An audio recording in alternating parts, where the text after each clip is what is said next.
gente abra as nossas Bíblias, ainda, no livro de Juízes, capítulo 6, foi o mesmo texto que eu preguei, aliás, mesmo capítulo que eu preguei domingo à noite, domingo passado, mas quero trazer mais alguma coisa ainda nesse capítulo, porque Deus tem falado comigo nesse tempo, através desse texto. Eu queria compartilhar um pouco com vocês, um pouco daquilo que Deus tem falado. Juízes, capítulo 6, eu quero ler a partir do versículo 25. Juízes 6, 25 e diante. Amém? Diz assim: naquela mesma noite, o Senhor disse a Gideão: leve o touro que pertence a seu pai, a saber, o segundo touro de 7 anos, e derrube o altar de Baal, que é do seu pai, e corte o poste da deusa Aserá, que está junto ao altar. No alto desse lugar fortificado, faça para o Senhor, seu Deus, um altar em camadas de pedra. Depois pegue o segundo touro e ofereça-o em holocausto com a lenha do poste da deusa Aserá, que você irá cortar. Então Gideão levou 10 homens dos seus servos e fez como o Senhor lhe havia falado. Mas porque teve medo da casa de seu pai e dos homens daquela cidade, não fez de dia, mas de noite. Verso 28.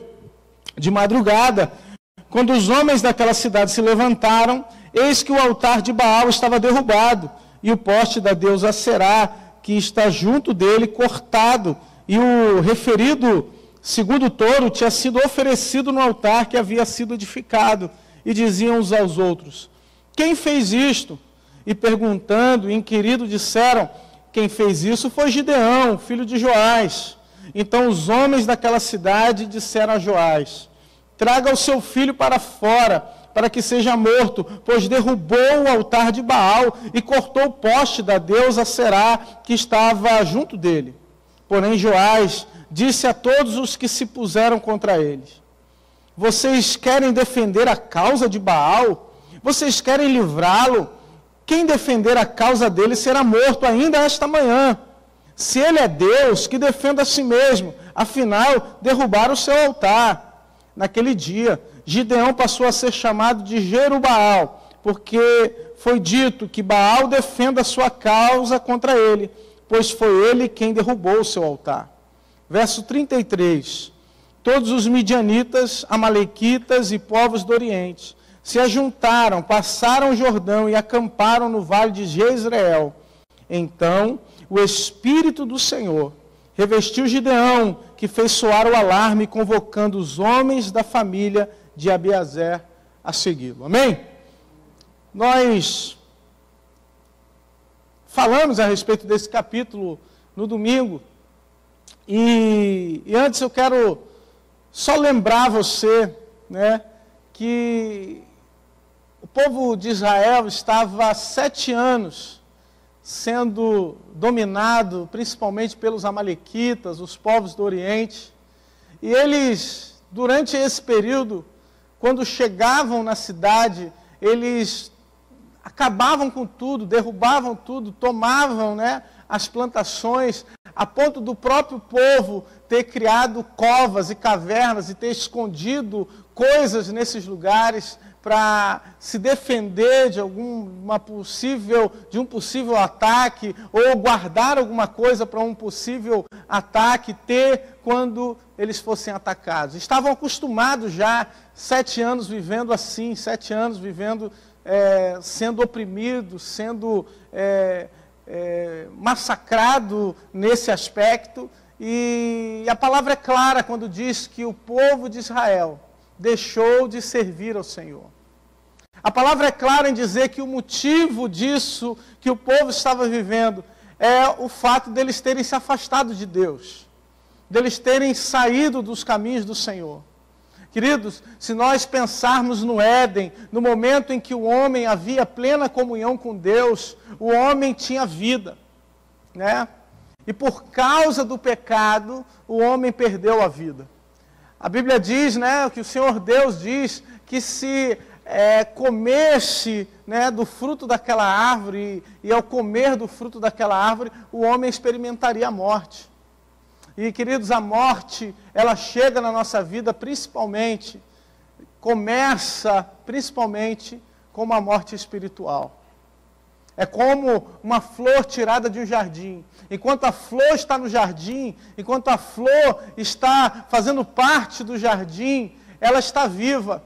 Mas quando o jovem apaixonado passa lá, corta a flor e entrega para sua namorada, ela ainda está bonita, ainda ela tem cheiro de flor. Por mais que se coloque a flor numa água, num vaso com água, a flor já está morta. E assim aconteceu com o homem. O homem ainda tinha vida, o homem ainda tinha saúde. Ainda assim, acontece conosco quando estamos na juventude, que achamos que podemos tudo, achamos que temos vida, achamos que temos tudo, mas mal sabemos que se não tivermos Deus no nosso coração, se não tivermos Jesus na nossa vida, nós estamos mortos. E é por isso que Deus precisa agora intervir ao homem. Deus precisa vir ao encontro do homem, porque o homem por si só não consegue achar o caminho para se religar à vida, se religar com Deus. É por isso que nós dependemos de Deus vir até nós. E muitas vezes nosso comportamento é como o comportamento de Adão, que se escondeu, que fugiu da presença de Deus, apesar de saber, né, que não há como se esconder da face do Senhor. Apesar de saber que não há como se fugir da presença desse Deus, Adão fugiu com a sua mulher, se escondeu, tentou, né, de alguma maneira sair, né, ou ocultar o seu pecado. E assim somos nós, queridos. Às vezes parece que do lado de fora está tudo normal. Às vezes parece que a nossa vida está indo muito bem, mas mal sabemos que podemos estar mortos. E o povo de Israel estava assim. Eles estavam mortos espiritualmente. Já estavam desligados de Deus, a ponto de terem levantado um altar a Baal e terem levantado um poste ídolo a Deus, a Aserá. Estavam tão afastados do Senhor espiritualmente que já não conseguiam mais se aproximar de Deus. Havia um ídolo no coração desses homens. Haviam ídolos que tomavam conta do coração desses homens. Entenda, querido, Aserá e Baal podem ser adorados juntos, mas o Senhor não pode ser adorado junto com Aserá e Baal. Aserá e Baal podem ser adorados ao mesmo tempo. Pode haver comunhão com quem adora Baal e quem adora Aserá, mas não pode haver comunhão com quem adora o Deus de Israel. Não pode haver comunhão com Deus que é único, que é verdadeiro. Não pode ter comunhão com Deus que quer exclusividade na adoração. E é o que acontece hoje com muitos, queridos. Porque você pode adorar hoje o Deus que você quiser, mas se você disser que adora o único Deus, você vira inimigo mortal. Mesmo na nossa sociedade que diz que é livre, que é liberal, que aceita todas as ideias, se você disser que hoje que você adora um Deus que quer exclusividade, você vira inimigo mortal de muitos. E foi o que aconteceu aqui. Gideão estava, a palavra diz, malhando trigo no lagar, tentando esconder os frutos da terra, tentando salvar alguma coisa para sua casa. De repente ele tem uma visão celestial. De repente ele tem na presença dele o anjo do Senhor, uma teofania, a presença de Deus diante dele, falando com ele o Senhor. E as palavras do Senhor foram: Deus é contigo, homem valente. Ele diz: meu Deus, como é que eu sou valente se eu estou tentando aqui me esconder, se eu estou tentando fugir, como é que eu sou valente? Olha, eu não sou ninguém, eu sou pobre, e além de ser pobre, eu sou o menor da casa do meu pai. Jesus, parece até, né, a gente, parece até o João Paulo, parece até a minha história. Além de ser pobre, né, além de morar em Santa Cruz da Serra, morava no Cantão, né, mais longe ainda. Mais difícil ainda, na pior casa, do pior morro. Meu Deus! Mas Deus é contigo. A palavra do Senhor foi: Deus é contigo. Você pode morar, independentemente do lugar que você mora, da família que você faz parte, de quanto dinheiro você tem, Deus é contigo. Ele te chamou para uma obra especial, porque Deus vê o teu coração, Deus sabe onde Ele quer te levar, Deus tem, uma expectativa criada em você, para você realizar grandes coisas. Deus preparou um caminho para aquele homem. E a pergunta que eu faço para você nessa noite é: de quantas pessoas você acha que Deus precisa para mudar a história de uma nação? De quantas pessoas você acha que Deus precisa para mudar a história de um lugar, de um ambiente? De quantas pessoas você acha que Deus necessita para mudar o Brasil, para mudar o Catete, para mudar as nações? De quantas pessoas você acha que Ele precisa e de que forma você acha que Deus quer trabalhar? Porque, querido, o povo estava sendo oprimido, os exércitos vinham contra o povo. Talvez a gente pense: não, Deus precisa criar um exército para lutar contra esse povo. Deus precisa de homens valentes, de guerreiros para lutar contra esse povo. Mas a mudança que Deus começou em Israel não começou de fora para dentro, mas de dentro para fora. Deus falou assim: primeiro eu vou arrumar a casa. Primeiro eu vou arrumar vocês. Primeiro vocês têm que se consertar com Deus. Primeiro vocês têm que se colocar no prumo, que aí vocês vão ver a vitória que eu vou dar para vocês. Primeiro você arruma a tua casa, que aí vocês vão ver o que eu vou fazer com a vida de vocês. E foi assim com Gideão. Gideão teve medo. Gideão, a princípio, precisou pedir para Deus que provasse que era Deus. Olha que distância que esse homem estava de Deus. O homem viu Deus, Deus falou com ele. Quando eu falo Deus, eu falo anjo do Senhor. Ele falou, teve aquela visão maravilhosa. Ele diz: olha, mas se é Deus que está falando comigo, faz prova. E ele fez prova com Deus. Parece comigo e contigo. Deus fala com a gente e a gente às vezes não acredita no que Deus fala. Deus fala com a gente e a gente não age conforme a palavra de Deus, porque a gente fica com medo. Será que é Deus mesmo que está falando comigo? Será que esse treino é coisa da minha cabeça? Será que eu estou ficando doido? E Gideão fez prova com Deus, por quê? Porque não estava acostumado a se relacionar mais com Deus. Não estava mais acostumado a ouvir a voz de Deus. Não estava acostumado a ter conhecimento das coisas de Deus, a ponto do anjo dizer: eu sou aquele mesmo que trabalhou lá no Egito. Eu sou o mesmo Deus que fez milagres lá atrás. Eu sou o mesmo Deus que abriu o mar vermelho. Eu sou o mesmo Deus que estou falando contigo hoje.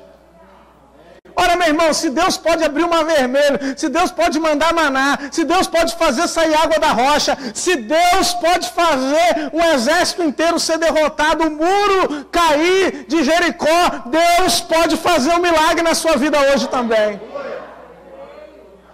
É o mesmo Deus. Ele não mudou. As suas regras não mudaram. Ele continua falando, ele continua trabalhando, ele continua agindo. Ele continua operando nas nossas vidas. Ele é o mesmo Deus que precisa e quer ser buscado por nós. Ele continua sendo o mesmo Deus. O mesmo Senhor. Às vezes nós é que mudamos. Nós é que precisamos de restaurar o nosso altar. E a primeira coisa que Deus falou é que vocês precisam tirar Baal do coração de vocês. Vocês precisam tirar a Será do coração de vocês. Vocês precisam derrubar o altar que vocês construíram para Baal. Vocês precisam derrubar, o poste ídolo que vocês levantaram para a Será. A Será era a deusa feminina da fertilidade. Era a deusa que exigia sacrifícios de perversão sexual diante do seu poste ídolo. O Deus Baal era o mesmo Deus que os povos chamavam, alguns até de Moloque, que fazia com que as crianças, ou que crianças fossem sacrificadas diante dele. Eram deuses que faziam com que os homens se sangrassem ou se cortassem e sangrassem até haver uma resposta desse Deus. que tinha boca, mas não falava, olhos, mas não via, mãos, mas não tocavam, mas o povo estava adorando, se sacrificando, se martirizando. O povo estava vivendo uma vida afastada de Deus, machucada, achando que estava buscando uma resposta na mão desses deuses. A realidade é, queridos, que hoje nós levantamos altares no nosso coração.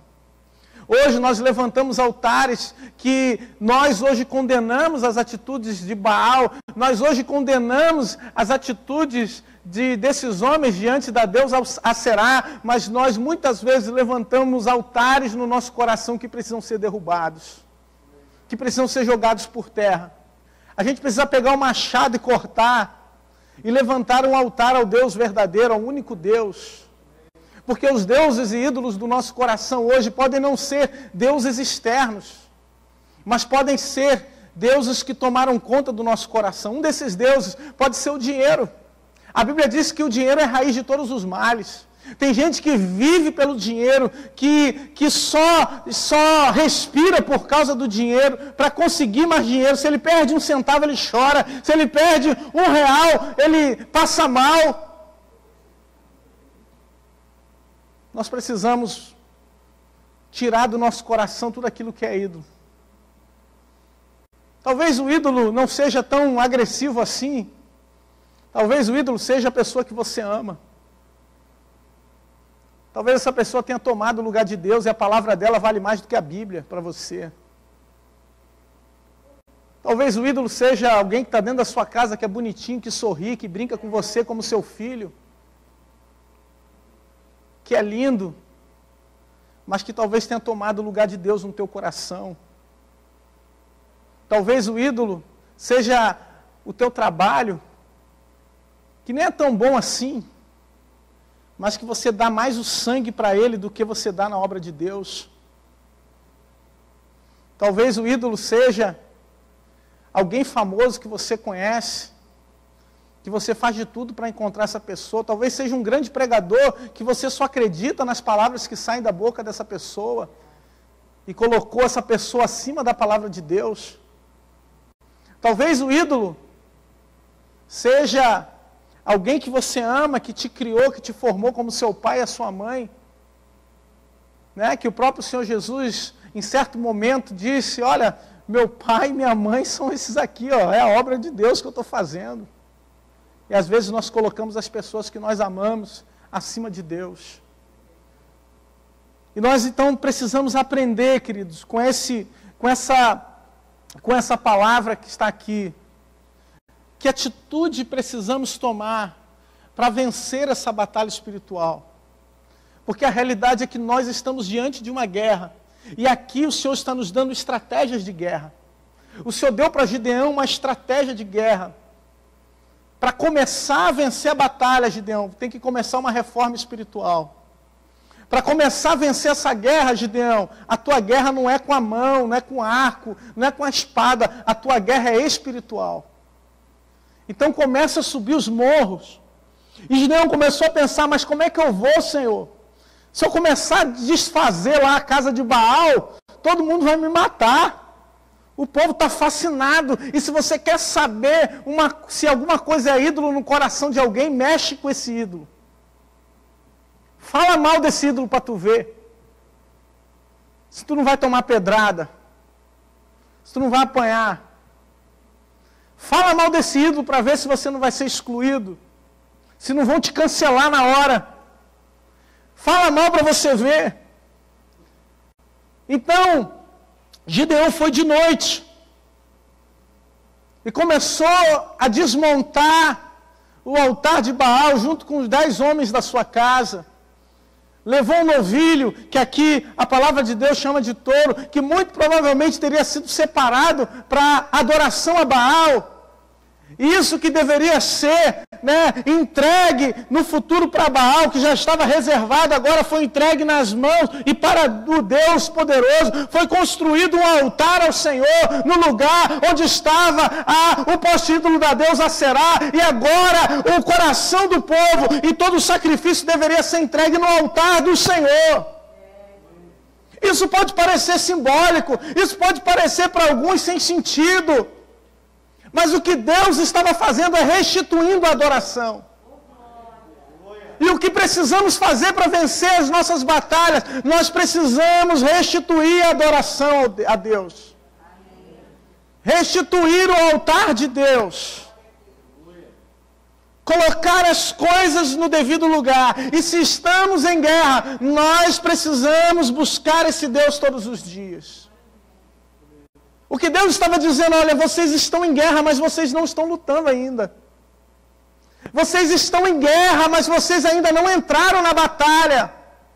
Porque enquanto vocês não lutarem de forma espiritual, vocês ainda não começaram a entrar na guerra, vocês estão perdendo.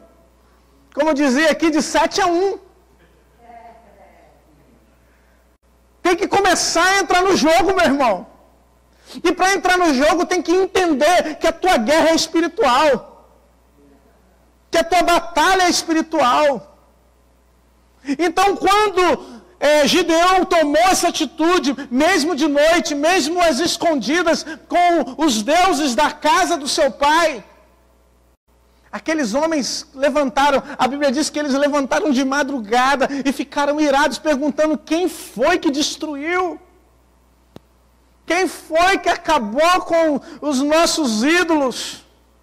Não sei se você lembra, né, de quando Jacó saiu da casa de Labão, né, e saiu lá com Raquel, Lia e todo o gado, e Raquel escondeu os deuses do seu pai embaixo do camelo, embaixo do assento ali da sua cela. E Labão saiu doido. Mas não saiu doido por causa da sua filha, saiu doido atrás dos deuses. Não saiu doido querendo, né, nem os bens, mas saiu querendo os deuses de volta. Porque, querido, Deus é confortável. Os deuses deste século são confortáveis para nós e nós temos dificuldade de abrir mão. Nós queremos passar tempo com ele, nós queremos passar tempo com o nosso celular, nós queremos passar tempo com aqueles aplicativos que a gente gasta um tempão e a gente não gasta um minuto mais em oração diante de Deus. São confortáveis, são bons. Se pensar em queimar o celular, jogar o celular pela janela, meu Deus, até morre. Toma conta do nosso coração. E o segredo, queridos, para ter longevidade nessa batalha espiritual é entrar na batalha com intensidade. Eu não sou de fazer isso, mas será que você pode ir comigo? Entre na batalha com intensidade. Intensidade.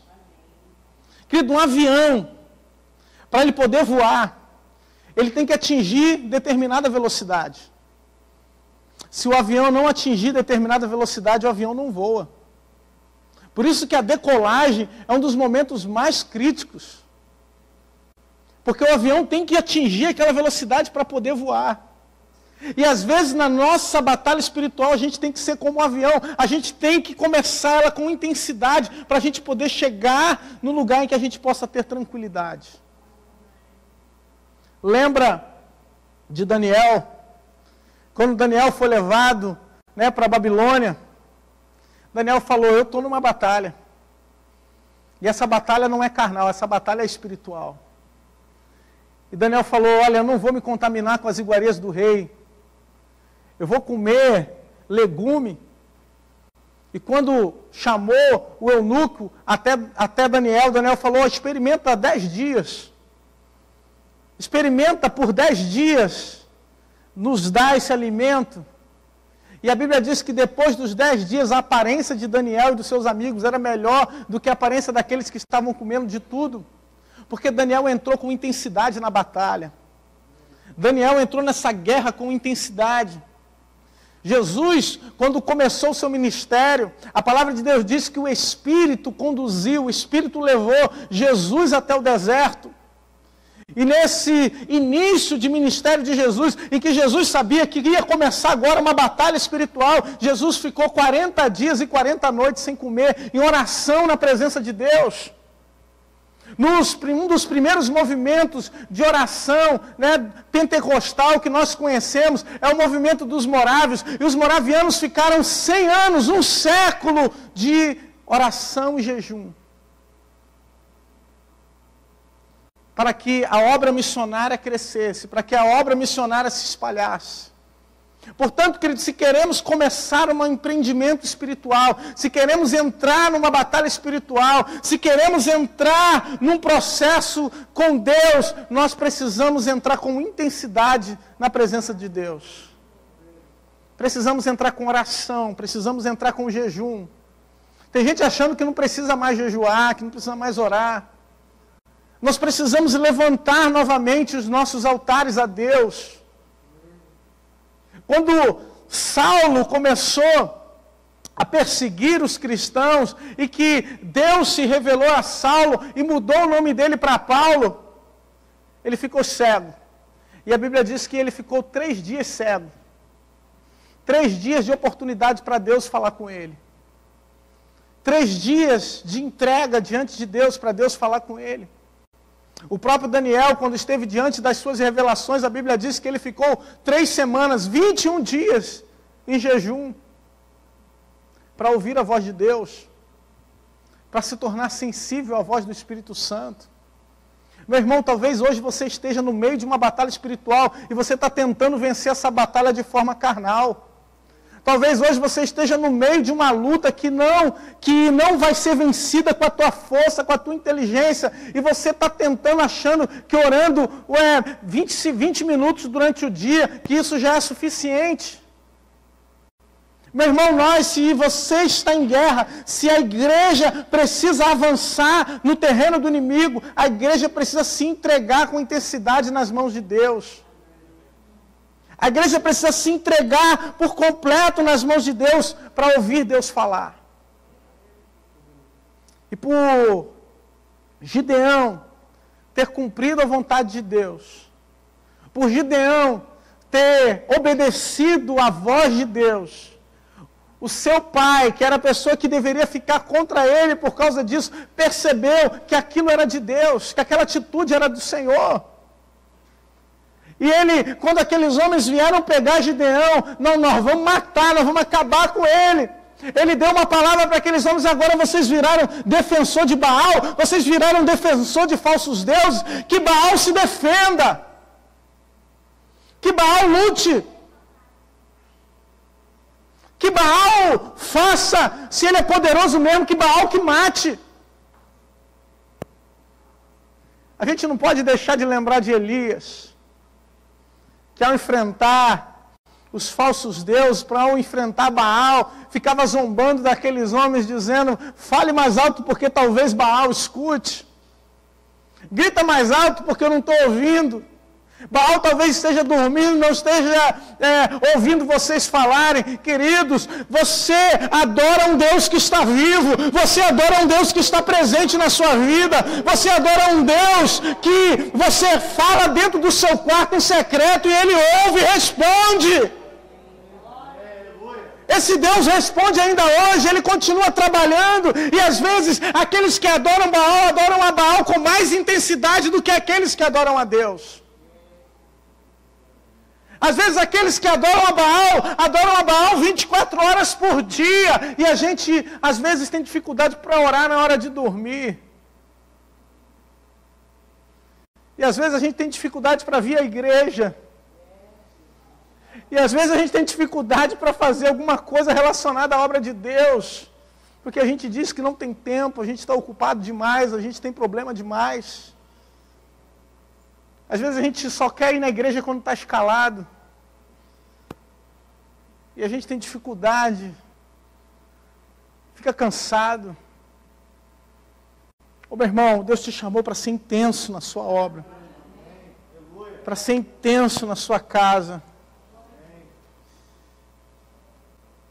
Então, queridos, ao ouvirem que essa obra espiritual começou em Israel, parece que até coincidência, quando você se posiciona espiritualmente, a batalha se apresenta até você. Em outras palavras, Deus precisou arrumar a casa primeiro, para poder se apresentar diante do inimigo. Deus precisa que você arrume primeiro a sua casa, o seu coração, a sua vida com Ele, para a gente poder lutar contra o inimigo. Entenda, o teu inimigo não é o teu irmão. O teu inimigo não é essa pessoa que está sentada do teu lado. O teu inimigo não é aquele que está lutando contra os falsos ídolos, contra os falsos profetas, contra as mentiras do inferno. O teu inimigo está fora. A palavra de Deus diz que o nosso adversário, ele está ao nosso derredor, bramando como leão, buscando a quem possa tragar. Ele está tentando articular contra a igreja. E esses amalequitas, então, agora se apresentam. Aleluia. Aleluia. Mas agora o povo estava preparado. Agora Gideão passou pela prova. Agora Gideão se mostrou aquele homem que estava com medo, mas ele se demonstrou que diante de coisas espirituais, ele era um homem valente. Talvez você não seja uma pessoa brigona, talvez você não seja uma pessoa que pega a espada no momento da ira, não seja uma pessoa que discuta, mas é uma pessoa que corre para os braços do Senhor na hora da necessidade. Você entende que a sua guerra não é contra o próximo, a sua guerra é diante de Deus e é Deus quem luta a tua guerra. Então, a palavra de Deus vai nos dizer no verso 34, que o Espírito do Senhor revestiu Gideão. Quem aqui quer ser revestido do Espírito do Senhor? Querido, sabe que maravilha é, querido? É que nesse tempo, o Espírito do Senhor, ele revestia homens para realizar uma obra. Ele revestia homens para realizar grandes coisas. Eu vejo, por exemplo, na vida de Sansão, o Espírito do Senhor tomando Sansão, e Sansão usado com força física. Mas o que eu vejo de curioso na vida desse homem aqui, chamado Gideão, é que Deus o revestiu para realizar grandes coisas com poucas pessoas. Porque para Deus fazer grandes coisas, Deus não precisa de muita gente, Deus precisa de corações comprometidos. Para realizar grandes coisas, Deus não precisa de uma multidão. Jesus começou o seu ministério com 12 pessoas, queridos. Deus precisa de comprometimento, de fidelidade. Deus precisa de corações dispostos a entrar na guerra e sair na guerra. Como Caleb, que quando foi repartir a terra, e perguntaram para ele qual área que ele queria, ele disse, não, eu quero aquela área lá que tem guerra, porque já passou 40 anos do tempo em que nós olhamos a terra, mas eu agora estou com 80, mas tal qual era a minha força naquele tempo para entrar e sair da guerra, é a força que eu tenho agora, porque eu sirvo a Deus, eu ainda estou disposto a lutar. Às vezes a gente acha que Deus precisa de muitos, mas Deus precisa de coração disposto. Deus precisa da tua intensidade em oração. Deus precisa do teu comprometimento com a palavra. Às vezes a gente acha que precisa de grandes pessoas, de grandes avivamentos, de grandes coisas, mas Deus precisa do avivamento pessoal dentro da nossa casa. Deus precisa do nosso relacionamento com Deus dentro da nossa casa e no tempo certo, o Espírito do Senhor. E esse Espírito do Senhor que tomava homens individualmente para uma tarefa temporária, hoje toma homens segundo o coração de Deus para uma tarefa eterna diante de Deus. Hoje esse Espírito já foi derramado sobre toda a carne. Em Atos dos Apóstolos a palavra de Deus diz que o Espírito desceu com línguas repartidas de fogo e aqueles homens saíram para pregar a palavra. Esse Espírito já foi derramado sobre nós. O próprio Senhor Jesus disse, eu vou para o meu Pai, mas eu vou deixar o Consolador. E é o Consolador que está conosco hoje. É o mesmo Espírito Consolador. É o mesmo Espírito que estava sobre a vida daquele homem, que o capacitou para a guerra. É o Espírito que está sobre você. É o Espírito que está sobre a igreja. É o Espírito que está no nosso coração. E meu irmão, se você buscá-lo, se você o adorá-lo, se você estiver na sua presença, Ele vai fazer grandes coisas através da sua vida e por você também. Porque o Espírito Santo é uma pessoa. O Espírito Santo tem sentimento. O Espírito Santo intercede. O Espírito Santo guerreia as tuas guerras. Ele se move dentro de você. Aleluia, Jesus. Aleluia. Gideão, que estava sozinho, querido, quando ele estava com o Espírito do Senhor, ele fez soar o alarme. Ele fez soar a trombeta. Meu irmão, soar a trombeta sozinho pode não ser nada. Soar a trombeta sozinho pode ser só barulho. Mas quando você soa a trombeta movido pelo Espírito de Deus, a trombeta toca no coração das pessoas. Quando você soa a trombeta movido pelo Espírito Santo, o coração do homem estremece, o coração do homem se move, o Espírito começa a tocar em vidas e corações. Porque agora você não está mais sozinho, agora o Espírito do Senhor é contigo. O Espírito do Senhor é sobre a sua vida. E de repente uma família foi convocada, uma família foi chamada. Oh, querido, quando você é usado por Deus, você vai ter a capacidade de chamar pessoas, você vai ter capacidade de chamar para se alistar no exército de Deus. Não é qualquer exército, não é qualquer luta, mas é do general que nunca perdeu uma batalha. É esse Deus que você foi chamado para lutar, foi chamado para guerrear nesse exército. Um exército vitorioso. Um exército que nunca voltou trazendo derrotas. Mas um exército chamado para vencer. Esse Deus te chamou, querido. Esse Deus te chamou, minha irmã. Qual luta você tem enfrentado hoje? Às vezes nós achamos que as nossas lutas serão vencidas se nós tivermos bons contatos. Se nós conhecermos pessoas poderosas, pessoas importantes, um deputado, um senador, se a gente tiver contato com pessoas que têm recursos suficientes para nos ajudar, e nos esquecemos que existe um Deus que trabalha em nosso favor. Um Deus que trabalha enquanto nós dormimos. Um Deus que está trabalhando em favor da tua vida, querido. Quando você se coloca diante dele, é Ele que trabalha por você. É Ele quem luta por você. O teu chamado é tocar trombeta, meu irmão. O teu chamado é trocar trombeta em Israel e chamar Sião para a presença de Deus, para lutar a guerra do Senhor. Essa guerra espiritual que começa sozinho, ela tem que ser ampliada para que outras pessoas sejam chamadas.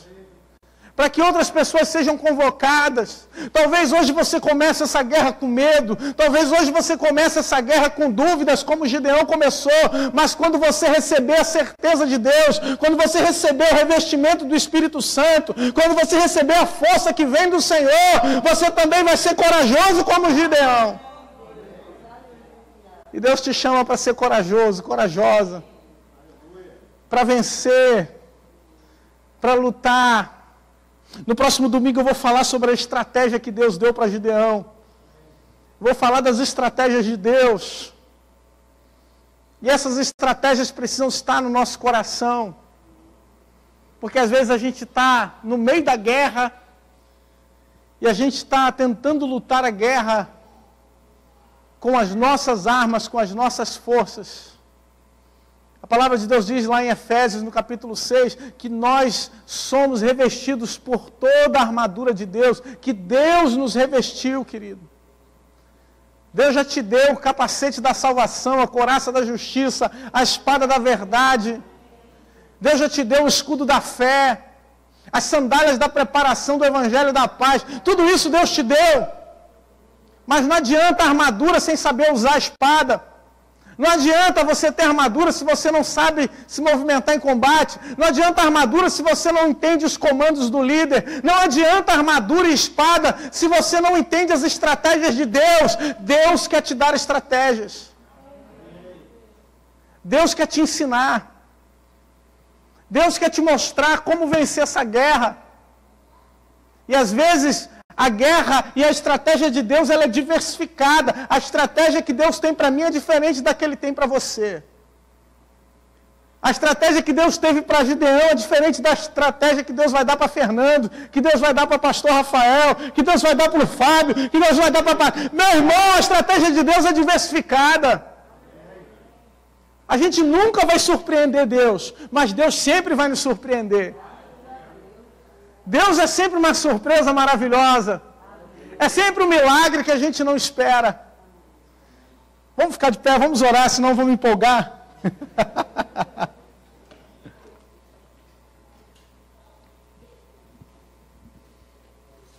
Aleluia! Glória a Deus! Glória a Deus! Talvez o que o Espírito Santo quer dizer para você, meu irmão, é que você não está sozinho. Você não está sozinho nessa luta. Você não está sozinho nessa guerra. Ele está contigo. Ele está junto com você nessa batalha. Ele está à frente dessa batalha. O salmista diz, olha, Senhor, adestra as minhas mãos para a batalha. Me ensina a lutar, Senhor. Porque até agora só tenho lutado com as minhas armas, com as minhas estratégias, com as minhas ideias, com os meus pensamentos. Mas os teus pensamentos, Senhor, são mais altos que os meus pensamentos. Os teus caminhos são mais altos que os meus caminhos. Os teus planos são maiores, Senhor, que os meus. Os planos de Deus são maiores do que você imagina, querido. Talvez hoje você não consiga explicar, talvez hoje você não entenda. Talvez hoje você não tenha palavras para expressar o que está no teu coração, mas existe um Deus que te conhece. Tem um Deus que tem intimidade contigo. A Bíblia diz assim que antes que tu fosse formado no ventre da tua mãe, eu já conheci e sondava o teu coração. É um Deus que entende do coração do homem. Ele entende o teu coração. Oh Senhor, oh Deus, me caraço, me carabasicombiarai, me rabasoquirai, lebarandasi cobiarandasi, narabandarasi cobarandas, merabiação. É Ele quem luta, é Ele quem guerreia as tuas guerras, meu irmão. Aleluia, aleluia, aleluia, Jesus. Aleluia, Senhor. Aleluia, Deus. Entregamos a Ti, Senhor, a nossa vida no Teu altar. Entregamos o nosso coração, o nosso futuro, a nossa família, Senhor. Entregamos a nossa casa diante de Ti, Senhor. Entregamos o que temos, o que somos, o que viermos a ser, Senhor. Tudo diante de Ti, Pai. Porque não podemos esconder nada de Ti. Diante dos Teus olhos todas as coisas estão nuas e patentes, Senhor. O Senhor vê o nosso coração. Ah, Senhor, e às vezes o Senhor enxerga aquilo que não enxergamos. Às vezes o Senhor enxerga coragem, onde nós só enxergamos medo. Às vezes o Senhor enxerga ousadia, onde nós só enxergamos o pavor. Às vezes o Senhor enxerga, Pai, que somos vencedores, quando nós só vemos derrota. Senhor, o Senhor conhece cada coração aqui nessa noite. Espírito Santo, sonda os nossos corações. Ah, Senhor. Ô Senhor, entregamos, Pai, o altar a Ti, Senhor. O altar de adoração a Ti, Pai. O altar de sacrifício a Ti, de louvor a Ti, Senhor. Queremos, Pai, caminhar com intensidade na Tua presença, Pai. Caminhar com intensidade no Teu altar, Senhor, na Tua casa, na Tua obra. Meu Deus, em nome de Jesus, que aqueles que estão dormindo, Senhor,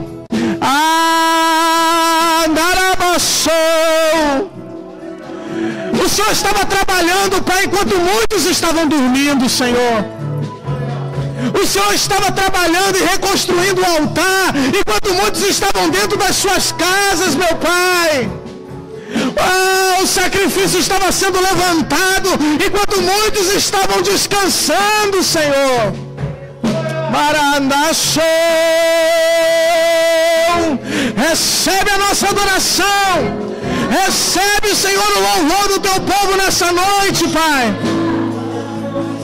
A alegria, ela vem pela